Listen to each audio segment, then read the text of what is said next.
Closets are the places we hide in from the rest of the world.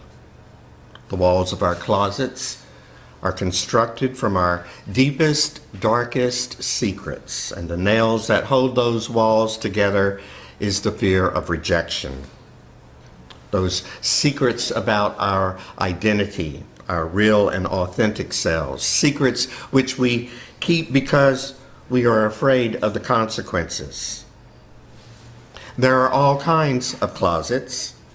There are sexual orientation closets, gender identity closets, HIV status closets, and more. It's within these closets that gay men, lesbians, bisexuals, transgender people, and HIV positive people reside. Friends, family members, and allies of these folks also have their own closets, because what would happen if others knew their son was gay or their daughter was actually a male? What would happen if friends found out their spouse was HIV positive? What would they think? There are lots of different closets, and just as many coming out experiences. A person may decide to bust down their closets and let the whole world know all at once, come what may. A person may inch their way out of their closet, telling only a few people at a time. A person may receive love and affirmation from the folks to whom they come out, or they may be rejected by the ones they thought they could trust. There are lots of different experiences, but we draw strength from each other when we hear the stories. We don't feel quite so lonely. We experience hope and begin to see a light at the end of the tunnel. And so, for that reason alone, it's worth our while to hear today's story, because this is Jesus's coming out story. A few days prior to the events of this morning's reading, Jesus had a conversation with his disciples about his identity. He asked them who the crowd said he was. And the disciples responded that most of the crowds saw him as a great prophet in the ranks of John the Baptist or Elijah. And when he asked the disciples who they themselves thought he was, Peter responded by saying he was the Messiah of God. But did Peter really have an idea what that meant? Thinking that Peter probably did not, Jesus tried to explain that as the Messiah, he would suffer, die, and be resurrected. And anyone who followed him could also expect a life of suffering and sacrifice. But one gets the sense that even with these blunt words, Peter and the rest of the disciples didn't really understand who Jesus was or what his life was about. So it was probably with a great deal of fear and trepidation that Jesus decided to come out of his closet to his friends, James, John, and Peter. So he took them with him up a mountain so they could have some time together. That's something most people do when they finally make the decision to come out. They usually come out to those to whom they are closest, people who they hope and pray will accept them, people who will love them no matter what. Our gospel reports that when Jesus' authentic self was revealed, his whole appearance seemed to change. He was, in fact, radiant. Even his clothes seemed to radiate with a brilliance that couldn't begin to be described. When we come out to others, they see us differently, don't they? We look different to them, even though we are the same person as the one whom they had known the day before. But if they're able to see it, the person now before them is 10 times more beautiful and radiant because they are finally authentic.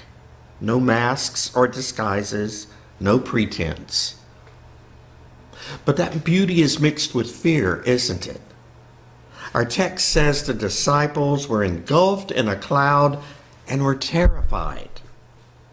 Coming out can be a terrifying experience for everyone involved.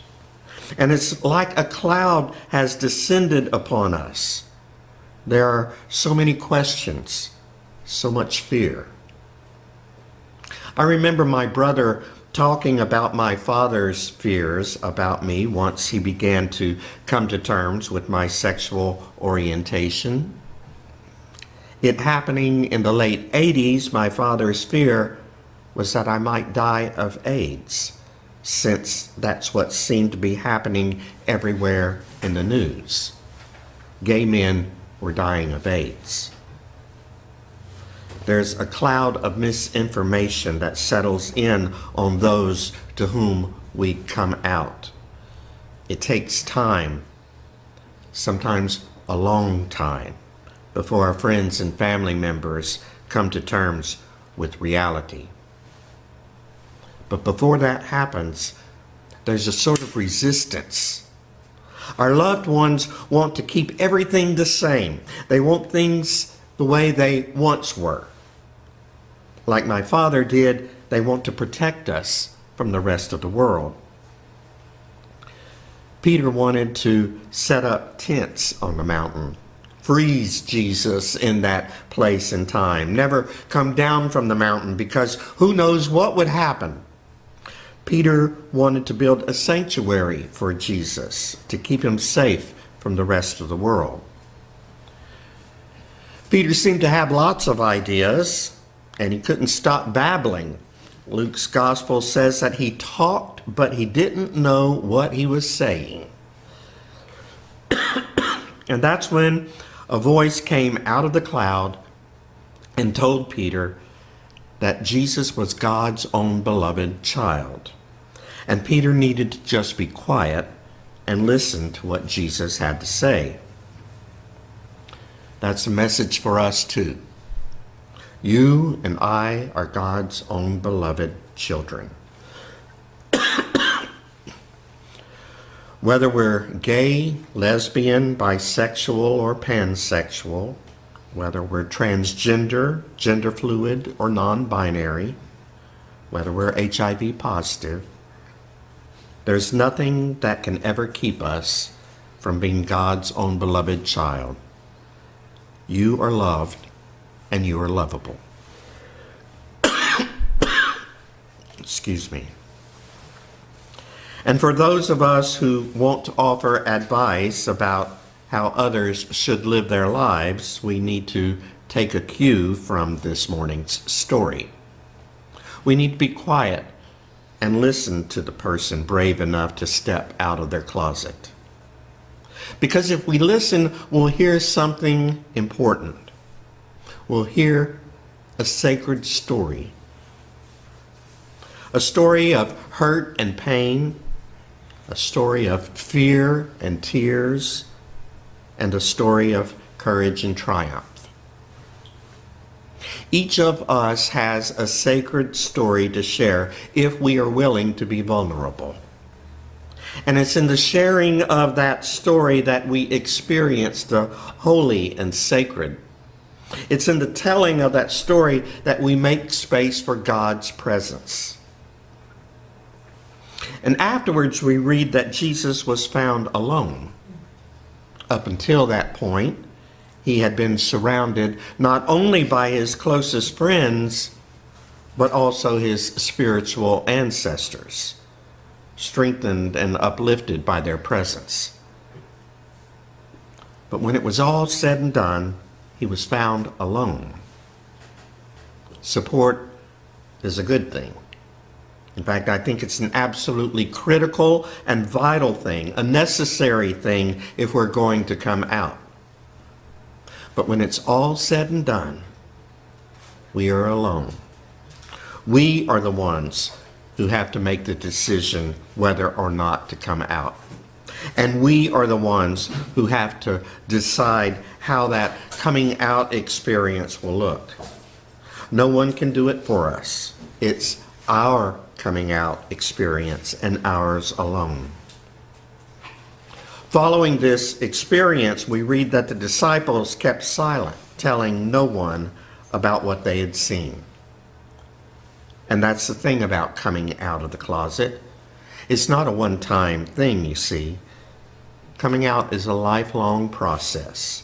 Every time you enter into a new situation, you will make the decision to come out or not. Sometimes you will speak your truth, and sometimes you will remain silent. It's usually based on how willing you are to be vulnerable and whether or not you feel safe. James and John and Peter told no one.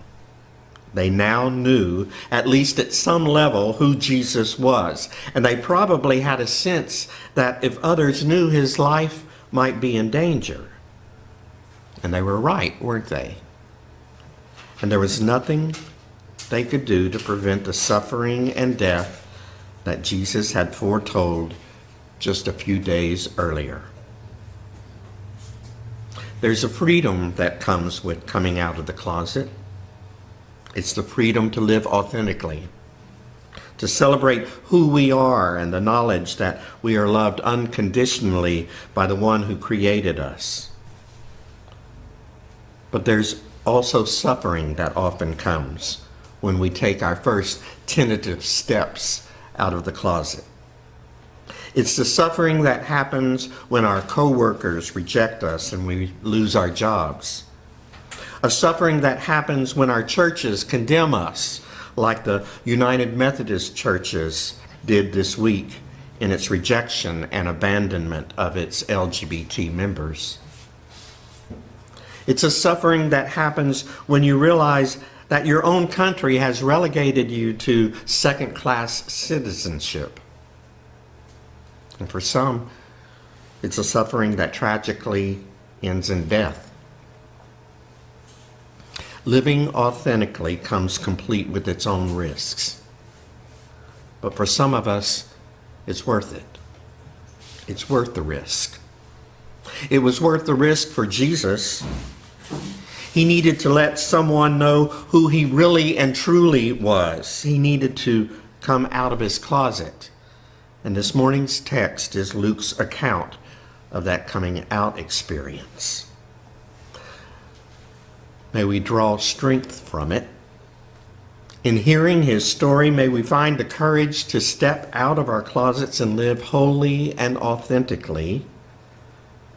And may our stories give strength and courage to the ones who come after us so that they may know that they too are God's beloved children, not in spite of who they are, but because of who they are. God's miracles, not God's mistakes. Amen.